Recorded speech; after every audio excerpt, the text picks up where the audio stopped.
Hello, my name is Antoine Jones, and here I'll be showcasing my custom mechanics I've created for this level that are very prominent. So here we have shooting, left click, shoots out bullets that destroys enemies. Then go up here, you can see all the collection system actually. We're going to talk about that. This works with the artifact, health pickup, and the coins that you just seen. And the wall run mechanic, which works on any flat surface to where the player can run alongside the walls and launch off them if they press space again, or the jump button. See? I was able to get that little extra height to jump over the boulders there. Alrighty. Go ahead and showcase the shooting mechanic once again after I collect this artifact. Here comes the enemies. Boom. I also have a working health system. I'll go ahead and showcase that over here with the damage overtime. Once the player's in it, they take 1 damage for every second. Then, get out of it, the damage overtime stops. But it will resume once I hop back into it again. So go ahead and showcase that now. I die, and then the levels restart after a death. Alright, I'll go ahead and talk about the prominent features. Alrighty, for the shooting mechanic, I created a bullet that has a projectile movement component onto it, so it gives it that forward push and has a little bit of gravity so it doesn't go in a straight line forever. Gave it a sphere static mesh to give it that white bullet look, and a collision box. So with the collision box, once the enemy touches its collision box, it'll apply 1 damage to the enemy, and it'll destroy the bullet entirely. That way it doesn't have a piercing penetration effect. Then on the third person character, for that to work, we have the shooting mechanic. So how this works is once the player clicks the left mouse button, from the projectile spawn position and the roll transformation, it'll spawn the bullet. If we go in the viewport, we can see the spawn position, which is that really large red arrow there. That's where the bullets spawn from. Okay, next we can talk about the wall run system, which is a bit to go over. First, I created a component and gave it to the player. See here. Then on begin play from the player, event begin play from the player in the next sequence after it spawns the HUD. It'll initialize the parkour. That way, it's seemingly on all the time. So whenever it needs to be used, it will use it. There is quite a bit to go over, but I will go ahead and try to be concise as I can. I'm going to start with the event graph. When initialize is kicked off from the third person blueprint or the player blueprint, it'll go ahead and adjust the gravity and the raw run update event, which is here.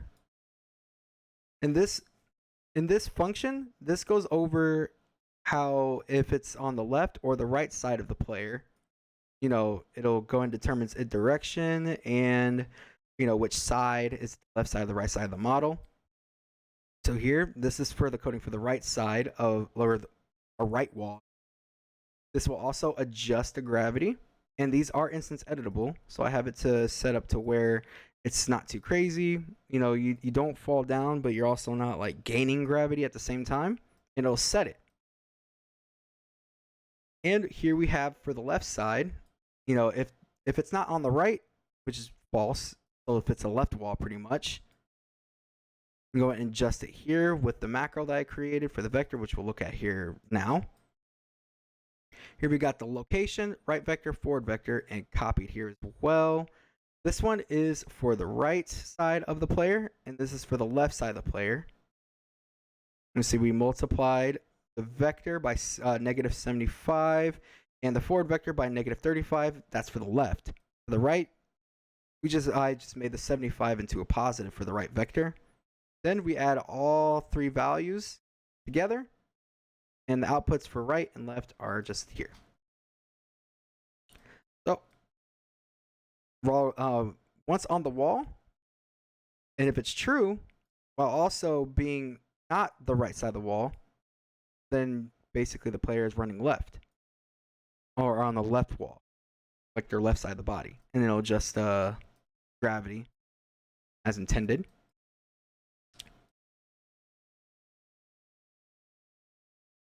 Okay, next we'll discuss the wall run jump, which enables the player to jump off the wall at a good distance and height for an extra little oomph for the character to reach to a platform and such.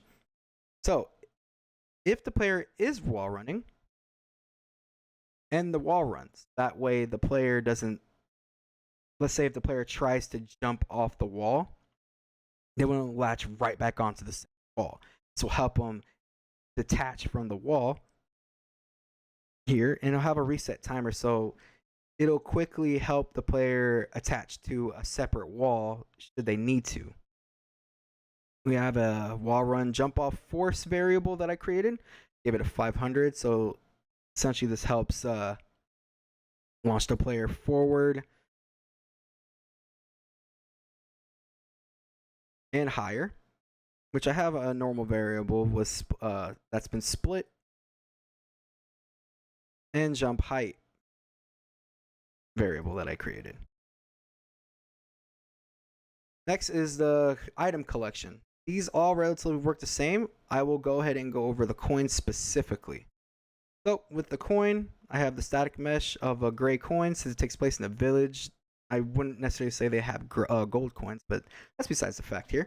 I gave it a Niagara effect, which is like a little coin burst thing it has, and rotating movement component to where it floats and it rotates like a normal little power up. So once the player overlaps the static mesh, destroy the static mesh, and only once, basically for each coin, only one time, activate the Niagara coin splash effect. Then, after that Niagara is affected, as the player character, add one coin score to the variable and set it. This will also be displayed on the HUD and at the game over HUD once you reach the boat, and it'll play a sound. I will go over to the health restore because this works slightly differently, as it's not technically just collecting a coin, this is also restoring health. So I will go over that. After the player overlaps the sphere,